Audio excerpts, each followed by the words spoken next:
राधा स्वामी जी। बाणी बाणी श्री गुरु नानक देव जी महाराज। आज के सत्संग का विषय है, नामदान वालों को यम के साथ क्यों नहीं जाना पड़ता है। बाणी है, मन्नै सुरती होबै मन बुद्धि, मन्नै सगल भवन की सुधि, मन्नै मुही चोटा न खाई, मन्नै जम के साथ न जाई, ऐसा नाम निरंजन होई, जेको मनी जाने मन कोई। यह गुरु नानक देव जी की वाणी है। जपुजी साहिब में से 13वीं पौड़ी में से इन शब्दों को लिया गया है। यम के साथ कौन नहीं जाता है? नामदान वाले यम के साथ नहीं जाते। इस कंसेप्ट को समझने से पहले ये समझना ज़रूरी है कि यहाँ पे मैं जो शब्द नामदान प्रयोग कर रहा हूँ, नामदान वालों का प्रयोग कर रहा हूँ, ये शब्द मैं किस लिए प्रयोग कर रहा हूँ। इस नामदान शब्द से मेरा मतलब है कि जिनके अंदर नामधुन शुरू हो चुकी है, वो नहीं जो शब्दों को जपते हैं, 5 नाम के, 3 नाम के, 7 नाम के, जितने मर्जी मंत्रों को जपते हैं, वो नहीं। वो जिनके अंदर अनाहत नाद की धुन शुरू हो गई है, जिनके अंदर नामधुन शुरू हो गई है, जिनको इस नामधुन का दान उस परमात्मा की तरफ से मिल चुका है। मैं इन नामदान वाले व्यक्तियों की बात कर रहा हूँ। मैं इन नामदान वाले व्यक्तियों की बात नहीं कर रहा हूँ जो केवल इस दुनिया के शब्दों को रटते हैं और जपते हैं। तो इसको मेरे ख्याल से आपको समझ आ गया होगा। तो चलिए अब थोड़ा सा आगे बढ़ते हैं। गुरु नानक देव जी कहते हैं, मनन से ही मुंह पर खानी नहीं पड़ती मार, और मनन से ही यम के साथ नहीं जाना पड़ता। मरते तो सभी हैं, लेकिन सभी यम के साथ नहीं जाते। गुरु नानक देव जी कहते हैं, यह एक प्रतीक है, इसे थोड़ा समझ ले। मरते सभी हैं, लेकिन कभी कभी कोई जागृता अवस्था में मरता है, स्मरण पूर्वक मरता है, सुमिरन करता मरता है। अब यहाँ फिर से सुमिरन शब्द का उपयोग किया है। यह सुमिरन शब्द मैं इसीलिए उपयोग कर रहा हूँ, इस सुमिरन शब्द से मेरा मतलब है कि उस परमात्मा की याद से। उस परमात्मा की याद कैसे? अनाहत नाद की शब्द धुन की आवाज आपके कानों में गूंजती रहे, उस आवाज को सुनते सुनते कोई मरता है। तो इसीलिए कह रहा हूं कि मरते सभी हैं, लेकिन कभी कभी कोई जागृता अवस्था में मरता है, स्मरण पूर्वक मरता है, उस परमात्मा की याद करते करते मरता है। और तब क्या होता है? बस फिर यम के साथ नहीं जाना पड़ता। जब तुम विस्मरण में मरते हो, बेहोशी में मरते हो, तब तक तुम्हें यम के साथ जाना पड़ता है। अब यहाँ यम का क्या अर्थ है? यम का अर्थ है डर, भय। जब आदमी बेहोशी में मरता है, जिसकी जिंदगी भर बेहोशी में बीती, तो मरते वक्त कंपता है, रोता है, चीखता है, चिल्लाता है, अपने को किसी तरह बचाना चाहता है। आखिरी दम तक पकड़ रखना चाहता है सांस को कि किसी तरह बच जाऊं। कोई भी बहाना, कोई भी बचा ले, रोता है, गिड़गिड़ाता है। ये जो सारे भय की दशा है, डर की दशा है, यह जो भय का काला मुंह है, यह जो भैंसे पर सवार भय है, इसका नाम यम है।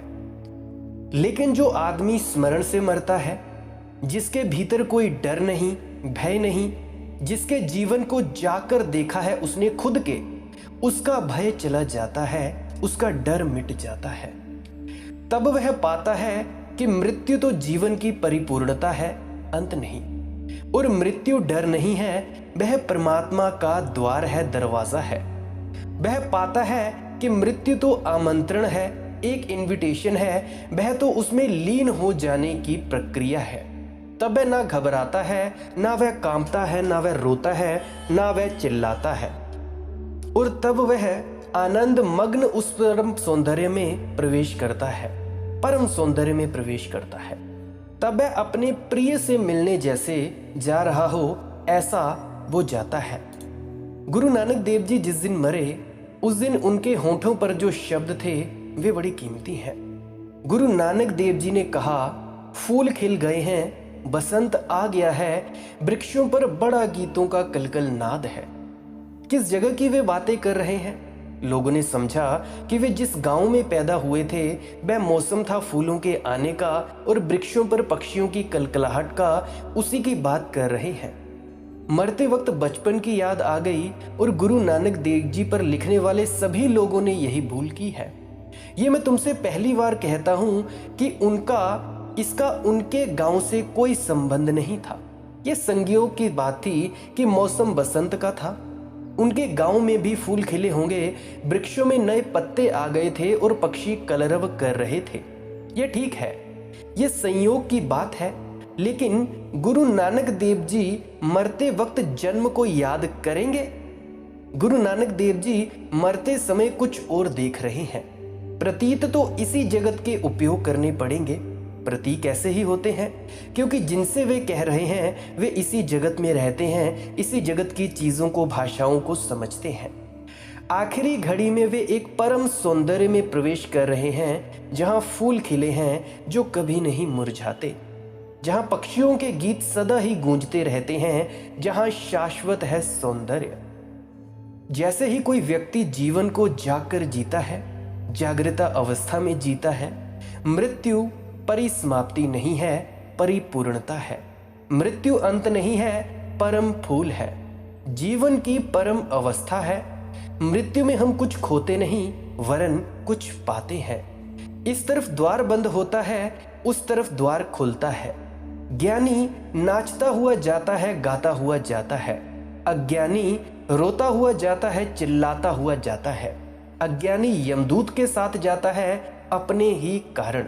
कोई यम नहीं है, कोई भैंसे पर सवार यम तुम्हारे पास नहीं आता। तुम्हारा डर तुम्हारा यम है, तुम्हारा भय तुम्हारा यम है।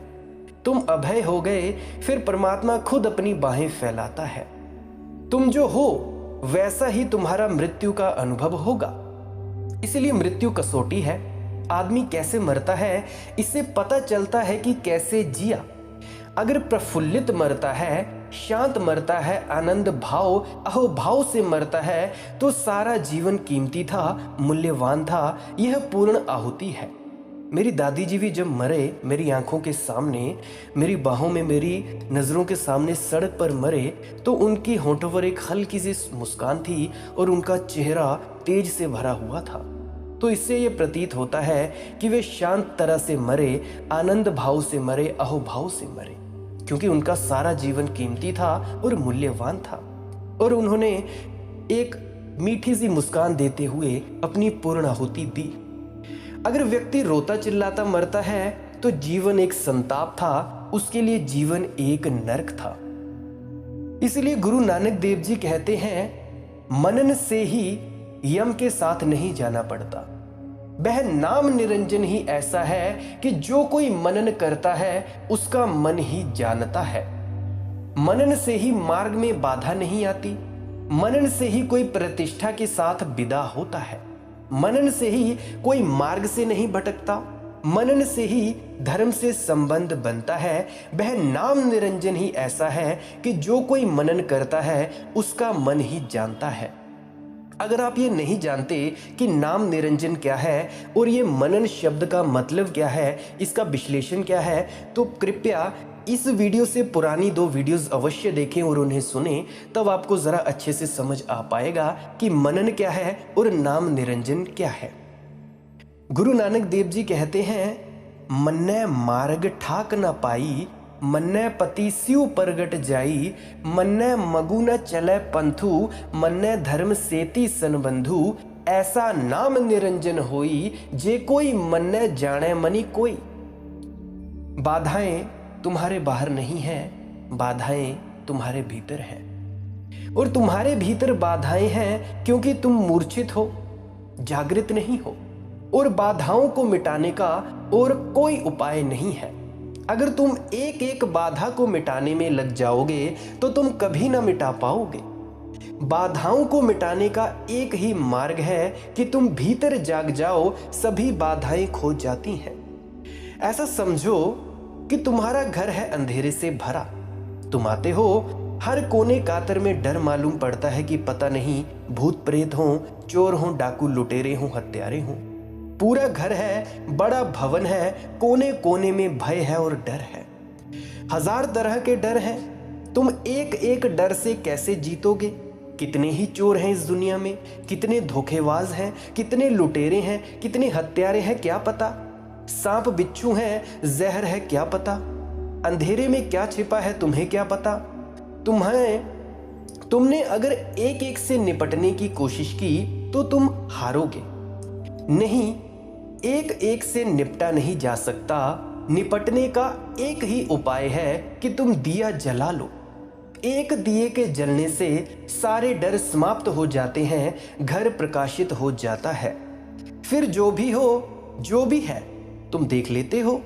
फिर जो भी तुम देख लेते हो उससे निपटने का मार्ग बन जाता है।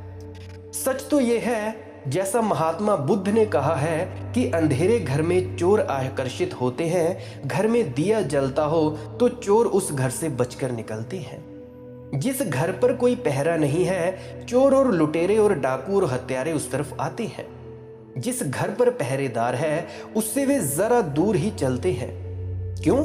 क्योंकि भीतर दिया जल रहा हो और सुरती का पहरेदार खड़ा हो तो तुम्हारे भीतर कोई बाधा नहीं आती, अन्यथा सब बाधाएं आती हैं। एक दिन क्या हुआ, सुबह सुबह लाला झंडूराम ने मुझे आकर कहा कि अब कुछ करना ही होगा, मैं बहुत परेशान हूं। और एक चिट्ठी मेरे हाथ में दी। किसी की चिट्ठी थी जिसमें लिखा था कि झंडूराम, अगर तुमने मेरी स्त्री का पीछा करना बंद नहीं किया तो 3 दिन के भीतर गोली मार दूंगा। झंडूराम ने कहा, बोलो क्या करें? मैंने कहा कि इसमें इतना उलझने की जरूरत क्या है, उसकी स्त्री का पीछा करना बंद कर दो। झंडूराम ने कहा, किसकी स्त्री का पीछा करना बंद कर दे? नाम तो लिखा ही नहीं। अब कोई एक स्त्री हो तो पीछा करना बंद करूं? एक बाधा हो तो मिटा दो। बाधाएं अनंत है, अनंत स्त्रियों का पीछा चल रहा है, अनंत कामनाएं हैं। एक को मिटाओ 10 खड़ी हो जाती हैं, एक से बचो 10 बन जाती हैं। अगर तुम ऐसा एक एक से उलझते रहे तो तुम कभी भी पार ना पा सकोगे। कुछ विधि चाहिए जो अकेली सारी बाधाओं का अंत कर दे। वही विधि जो बता दे वह गुरु, वही गुरु जो समझा दे वह गुरु, जो गुर दे दे, जो हमें बताए कि उसका तरीका क्या है, उस विधि को जानने का, अविधि में उतरने का तरीका क्या है, वह गुरु। गुरु नानक देव जी कहते हैं, मनन से मार्ग में बाधा नहीं आती। तुम जपो ओमकार, पहुंच जाने दो ओमकार को अजपा की स्थिति तक। तुम जपो नाम सुमिरन, पहुंच जाने दो उसे अजपा की स्थिति तक। फिर तुम्हारी आंखें खुल जाती हैं। मार्ग में बाधा नहीं आती क्योंकि बाधाएं तुम खुद ही खड़ी करते थे। कोई और तुम्हारा शत्रु नहीं है जिसे हटा दिया जाए। तुम ही अपने शत्रु हो। तुम्हारी मूर्छा ही तुम्हारी शत्रु है, तुम्हारा बेहोश होना ही तुम्हारा शत्रु है। उसके ही कारण तुम उलझे हो और तुम कितना ही संभल कर चलो, तुम नई बाधाएं खड़ी करते रहोगे। दुनिया में नियंत्रण रखने वाले लोग हैं, संयम रखने वाले लोग हैं, क्या फर्क पड़ता है? किसी तरह संभाल कर चलते हैं। संयम अंत नहीं है, सुरति अंत है। संयम का मतलब यह है कि किसी तरह अपने को संभाल कर चल रहे हैं, भटक ना जाएं। लेकिन भटकने का सुर तो भीतर गूंज रहा है, वह कभी भी भटका देगा। किसी तरह चलते रहोगे संभल कर, किसी भी दिन घाट से नीचे उतार देगा, रास्ते के नीचे उतार देगा। मौके की बात है। और संयमी आदमी सदा डरा रहेगा क्योंकि भीतर तो असंयम उबल रहा है। गुरु नानक देव जी कह रहे हैं, मनन से मार्ग में बाधा नहीं आती। मनन से कोई प्रतिष्ठा के साथ विदा होता है। इस प्रतिष्ठा से तुम ये मत समझना कि सरकार 21 तोपों की सलामी देगी, कि जुलूस 2 मील लंबा होता है, कि आकाश से हवाई जहाज से फूल बरसाए जाते हैं, कि सभी अखबारों के मुख्य पृष्ठ पर तुम्हारी फोटो छपती है, कि यूट्यूब, इंस्टाग्राम और फेसबुक पर तुम फेमस हो जाते हो। इस प्रतिष्ठा से गुरु नानक देव जी का कोई संबंध नहीं है, जैसा मैंने अभी पिछली लाइंस में कहा। यह प्रतिष्ठा है भी नहीं। एक और प्रतिष्ठा है जो दूसरों पर निर्भर नहीं होती। जो दूसरे पर निर्भर है वह क्या प्रतिष्ठा? मेरे एक मित्र हैं, वे वीडियोस डालते हैं अपनी यूट्यूब पर, और अपने शब्द वगैरह भी डालते हैं। कुछ समय पहले वे अपनी शक्ल नहीं बताते थे और उन्हें कोई जानता भी नहीं था। फिर उनको एक और सज्जन पुरुष मिले और वो कहने लगे कि भाई मैं भी ऐसे यूट्यूब पर वीडियोस डालता हूँ और जब भी मैं किसी सेंटर में या डेरे में जाता हूँ तो मुझे बड़ी प्रतिष्ठा मिलती है, सभी लोग मेरे इर्द गिर्द घिर जाते हैं और मुझे बड़ा अच्छा लगता है। तो जो मेरे दोस्त हैं वो भी उनके पीछे लगकर अपनी फ़ोटो दिखाने लग पड़े। भला ये भी कोई प्रतिष्ठा है जो भीख मांगकर मांगनी पड़े? अरे भाई, मैं किसी और प्रतिष्ठा की बात कर रहा हूँ। गुरु नानक देव जी किसी और प्रतिष्ठा की बात कर रहे हैं। ये जो प्रतिष्ठा है तुम्हारी फेमस होने की, यूट्यूब पर, व्हाट्सएप पर, इंस्टाग्राम पर फेमस होने की, ये प्रतिष्ठा दूसरों पर निर्भर होती है। परंतु एक और प्रतिष्ठा है जो दूसरों पर निर्भर नहीं होती। हमें अपने गुरु से समझना चाहिए कि जो पूरी दुनिया का मालिक है, कुल दुनिया के मालिक होने के बावजूद भी मीडिया से बचता फिरता है, अपने आप को मीडिया में लाना नहीं चाहता। उससे बड़ी हमारे लिए मिसाल क्या हो सकती है? परंतु हम हैं कि समझते नहीं, उनकी ही बातों को दोहराए जाते हैं। और अगर कोई मेरे जैसा उपद्रवी सवाल खड़ा कर देता है तुम लोगों पर, तो तुम लोग नाराज हो जाते हो, तुम लोग मुंह फुला के बैठ जाते हो। तुम्हारी प्रतिष्ठा दूसरों पर निर्भर होती है। एक और प्रतिष्ठा है जो दूसरों पर निर्भर नहीं होती, जैसी प्रतिष्ठा हमारे गुरु की है। जो दूसरों पर निर्भर है वह क्या प्रतिष्ठा? एक और प्रतिष्ठा है जो आंतरिक गरिमा की है। प्रतिष्ठा से वह आदमी विदा होता है जिसको मृत्यु परमात्मा का मिलन मालूम होती है। वह आनंद भाव से, अहोभाव से विदा होता है। वह जीवन को धन्यवाद देता हुआ विदा होता है। वह चारों तरफ अनुग्रह के भाव से विदा होता है। तुम उसके अनुग्रह की छाप उसके चेहरे पर पाओगे, उसके रोए रोए पर लिखी पाओगे। चाहे उसे कोई पहुंचाए ना, चाहे वह रास्ते के किनारे किसी झाड़ के नीचे मर गया हो, पशु पक्षी उसे खा जाएं, लेकिन उसकी प्रतिष्ठा है। वह प्रतिष्ठा आंतरिक गरिमा है। जान लो, मृत्यु डर नहीं है, मृत्यु भय नहीं है, तब तुम प्रतिष्ठा से विदा होते हो। मृत्यु अगर डर है तो तुम प्रतिष्ठा से विदा नहीं हो सकते। कैसे विदा होगे प्रतिष्ठा से? रोते गिड़गिड़ाते भीख मांगते कितने ही लोग तुम्हें पहुंचा दें, क्या फर्क पड़ता है इससे? कितने ही लोग बैंड बाजे बजा दें, इससे क्या फर्क पड़ता है? उनके बैंड बाजे के शोरगुल में तुम्हारा दुख न छिपेगा, बरसते फूलों के नीचे तुम्हारी सड़ती हुई गंध न छिपेगी। उनकी गरजती तोपों के भीतर तुम्हारे भीतर का जो तुमुल संताप था वह न छिपेगा। तुम्हारी मौत अप्रतिष्ठित रहेगी। जब गुरु नानक देव जी कहते हैं मनन से ही कोई प्रतिष्ठा के साथ विदा होता है, तो वे ये कहते हैं कि आत्म प्रतिष्ठा से, एक भीतरी सम्मान, एक अहोभाव से। मनन से ही मार्ग से कोई नहीं भटकता, मनन से ही धर्म से संबंध बनता है। शास्त्र कितना ही पढ़ो, धर्म से संबंध ना बनेगा। कितने ही सत्संग सुनो, धर्म से संबंध ना बनेगा। कितने ही सत्संग सेंटरों में हाथ जोड़ो, कितने ही डेरों में जाओ, धर्म से संबंध ना बनेगा। मंदिर, मस्जिद, गुरुद्वारे, डेरे, सत्संग सेंटर कोई धर्म से संबंध ना जोड़ पाएगा, क्योंकि तुम ही तो गुरुद्वारा जाओगे सोए और मूर्छित, तुम ही तो सत्संग सेंटरों में जाएंगे ये अपना अहंकार लेकर सोए और मूर्छित। तुम जो दुकान पर बैठे थे वही गुरुद्वारा जाएगा, वही सत्संग सेंटर में जाएगा। तुम्हारा ढंग बदलना चाहिए, तुम्हारा रंग बदलना चाहिए। तुम्हारा ढंग बदल जाए तो सब बदल गया, अन्यथा तुम सब करते रहोगे। क्या हुआ? कुछ भी नहीं होगा। गुरु नानक देव जी हरिद्वार गए और एक घटना घटी। पितृपक्ष चलता था और लोग कुएं पर पानी भरकर आकाश में अपने पुरखों को भेज रहे थे। गुरु नानक देव जी ने भी बाल्टी उठा ली, कुएं से पानी भरा और लोग तो पूर्व की तरफ मुंह करके भेज रहे थे, उन्होंने पश्चिम की तरफ बाल्टी उल्टानी शुरू कर दी और जोर से कहा, पहुंच मेरे खेत में। जब 10 बाल्टी उंडेल दी उन्होंने और सब जगह खराब कर दी, पानी से भर दी, तो लोगों ने पूछा कि आप ये क्या कर रहे हैं? आपका दिमाग तो ठीक है। और पुरखों को जो पानी चढ़ाया जाता है वह सूर्य की तरफ, पूर्व की तरफ, आप ये पश्चिम की तरफ उल्टा धंधा कर रहे हैं। और ये क्या कहते हैं कि पहुंच मेरे खेत में? कहाँ खेत है तुम्हारा? गुरु नानक देव जी ने कहा, यहां से कोई 200 मील दूर है। लोग हंसने लगे। उन्होंने कहा, तुम पागल हो, शक तो हमें पहले ही हुआ था, कहीं 200 मील दूर ये पानी पहुंच सकता है? गुरु नानक देव जी ने कहा, तुम्हारे पुरखे कितनी दूर हैं? उन्होंने कहा कि वे तो अनंत दूरी पर हैं। तो गुरु नानक देव जी ने कहा कि जब अनंत दूरी तक पहुंच रहा है तो 200 मील फासला क्या बहुत बड़ा है? जब तुम्हारे पुरखों तक पहुंच जाएगा ये पानी तो हमारे खेत तक भी पहुंच जाएगा। अब जरा सोचो गुरु नानक देव जी क्या कह रहे हैं।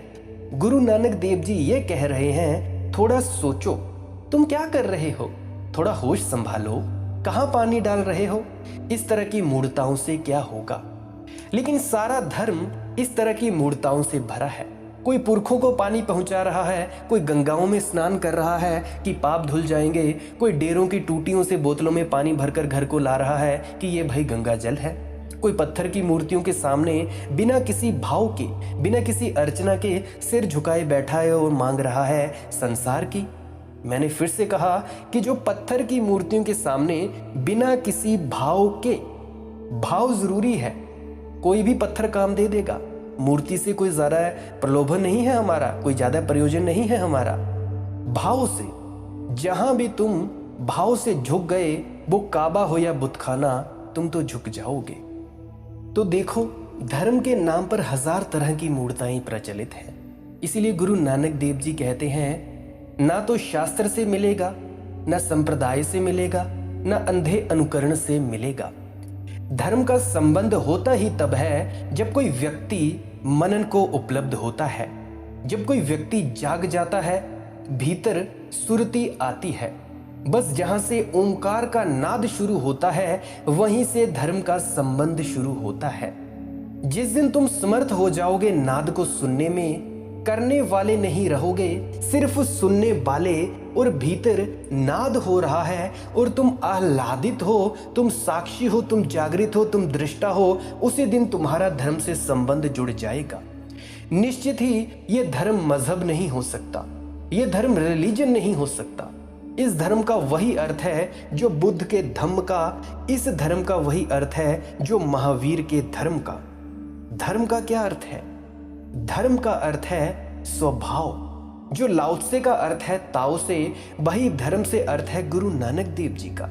तुम अपने स्वभाव से जुड़ जाओगे और स्वभाव में हो जाना ही परमात्मा में हो जाना है।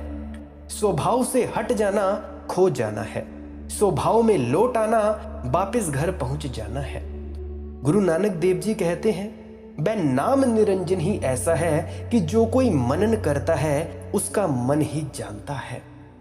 मनन से ही मोक्ष द्वार की प्राप्ति होती है, मनन से ही परिवार को बचा लिया जाता है।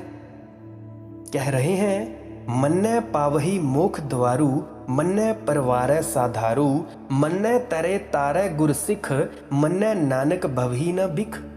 मनन से ही गुरु तरता है और शिष्य को तारता है। गुरु नानक देव जी कहते हैं, मनन से ही भिक्षा के लिए नहीं भटकना पड़ता। ऐसा नाम निरंजन होई जे कोई मन्ने जाने मन कोई। कहते हैं, वह नाम निरंजन ही ऐसा है कि जो कोई मनन करता है उसका मन ही जानता है उसका मन। द्वार तुम्हारे भीतर है, भटकाव तुम्हारे भीतर है, बाधाएं तुम्हारे भीतर है, मार्ग तुम्हारे भीतर है। सिर्फ दिया जल जाए तो तुम दोनों को देख लोगे, क्या है असत्य, क्या है सत्य। दिया जल जाए तो तुम देख लोगे कि कामना है असत्य और कामना का अनुकरण है संसार। दिया जल जाए तो तुम देख लोगे अकामना है सत्य और अकामना है मोक्ष का द्वार, सचखंड का द्वार। तुम बंधते हो क्योंकि तुम मांगते हो। मांग है बंधन। तुम नहीं बंधोगे अगर तुम मांगोगे नहीं। जब तक तुम मांगते रहोगे तुम बंधते रहोगे। तुमने ना मालूम कितनी जंजीरें गढ़ ली हैं, तुम्हारी हर मांग जंजीर बन जाती है। तुमने मांगा कि तुम फंसे, तुमने मांगा कि तुम कारागृह में प्रविष्ट हुए और तुम मांगते ही चले जाते हो तो कारागृह मजबूत होता चला जाता है। गुरु नानक देव जी कहते हैं, मनन से ही मोक्ष द्वार की प्राप्ति होती है, क्योंकि जैसे ही तुम जागे साफ दिखलाई पड़ जाता है, ना मांगोगे ना बंधोगे, ना आकांक्षा होगी ना बंधन होगा, ना चाह होगी और ना ही जंजीरें होंगी। और जब कोई चाह नहीं, मोक्ष का द्वार खुल गया। अचाह मोक्ष का द्वार है। परमात्मा की भी अचाह, चाहत नहीं उसकी भी, मोक्ष का द्वार है, सचखंड का द्वार है। मनन से ही परिवार को बचा लिया जाता है। किस परिवार की बात करते हैं गुरु नानक? निश्चित ही उस परिवार की तो नहीं करते हैं पत्नी, बच्चे, भाई बहन, क्योंकि वह तो गुरु नानक देव जी भी नहीं बचा सके। वह तो कोई नहीं बचा सका, वह तो परिवार है ही नहीं। एक और परिवार है, गुरु और शिष्य का परिवार। वही परिवार है, क्योंकि वही प्रेम अपने शुद्धतम रूप में घटित होता है, क्योंकि वही प्रेम अचाह से घटित होता है। वहां प्रेम अकारण घटित होता है। पिता से प्रेम होता है क्योंकि उसने जन्म दिया है, कारण है। पत्नी से प्रेम होता है क्योंकि शरीर की वासना है, कारण है। बेटे से प्रेम होता है, बुढ़ापे का सहारा है, आशा है, कारण है। गुरु से क्या संबंध? इसलिए तो जगत में गुरु खोजना बहुत मुश्किल हो जाता है, क्योंकि प्रेम अकारण खोजना है, अकारण प्रेम खोजना है। उसमें बस प्रेम है, कोई कारण नहीं, ना उससे कोई आशा है, ना ही कोई आकांक्षा है। अगर तुम आशा और आकांक्षा से गुरु के पास गए तो परिवार ना बन सकोगे, उसके कोई परिवार नहीं बनेगा। उसके पास तो तुम्हें अकारण ही जाना होगा। कारण से तो तुम संसार में बहुत भटक लिए हो। क्या पाया तुमने? बिना किसी कारण के सहज भाव से बस हो गया। इसीलिए तो श्रद्धा को अंधी कहा है। अंधी दिखती है सोचने वालों को। वे पूछते हैं, क्यों इस आदमी के पीछे पागल हो? मेरे पास लोग आते हैं, वे कहते हैं, उनके घर के लोग कहते हैं, क्यों इस बाबा के पीछे पागल हो? दिमाग खराब हो गया है? वे निश्चित ही पागल है। और सच कहा जाए तो ठीक ही कहते हैं घर के लोग कि दिमाग खराब हो गया है। वह दिमाग जिससे संसार चलता है निश्चित ही खराब हो गया है। एक नया प्रेम बना है और इस नए प्रेम के लिए कोई तर्क नहीं दे सकते हो तुम। किसी को सिद्ध भी नहीं कर सकते हो कि इस प्रेम में कोई कारण है। सिद्ध करने में उनको खुद ही लगेगा कि असंभव है। गुरु नानक देव जी कहते हैं, मनन से ही परिवार को बचा लिया जाता है। एक गुरु का एक परिवार निर्मित होता है और जब वह परिवार संप्रदाय बन जाता है तब नुकसान शुरू हो जाता है। जब तक वह परिवार रहता है तब तक एक बात, जब बुद्ध पैदा होते हैं तो हजारों लोग उनके परिवार में सम्मिलित होते हैं। गुरु नानक देव जी पैदा होते हैं, हजारों लोग उनके परिवार में सम्मिलित होते हैं। जो लोग गुरु नानक देव जी के परिवार में सम्मिलित होते हैं, ये सम्मिलित होना ही बड़ी घटना है, बहुत भारी घटना है, क्योंकि यह अकारण जगत में प्रवेश है, अकारण प्रेम में प्रवेश है। ये गुरु नानक का रंग और रस लग गया, ये धुन पकड़ गई, ये पागल हुए जा रहे हैं। लेकिन फिर गुरु नानक देव जी विदा हो जाएंगे। जो परिवार में अपनी स्वेच्छा से सम्मिलित हुए थे वे विदा हो जाएंगे। फिर उनके बच्चे और बेटे भी सिख रहेंगे। वह संप्रदाय है, क्योंकि जिस प्रेम को तुमने नहीं चुना वह तुम्हें रूपांतरित नहीं कर सकता। गुरु नानक देव जी को चुनना बड़ी क्रांति है। फिर सिख के घर में पैदा होना और अपने को सिख मानना कोई क्रांति नहीं है। किसी असली सच्चे सत्संगी के घर में पैदा होना और अपने को सत्संगी मान लेना कोई क्रांति नहीं है। मुसलमान के घर में मुसलमान पैदा होता है, हिंदू के घर में हिंदू, जैन के घर में जैन, सिख के घर में सिख।